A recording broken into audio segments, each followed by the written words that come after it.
Power, push, traction. How does a pump get from 0 to 1? See the generating power.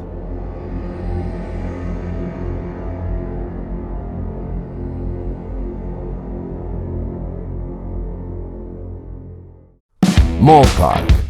Thanks to our R&D center, our mold park, which is the first and most important physical transformation area, has the capacity to produce from a scratch.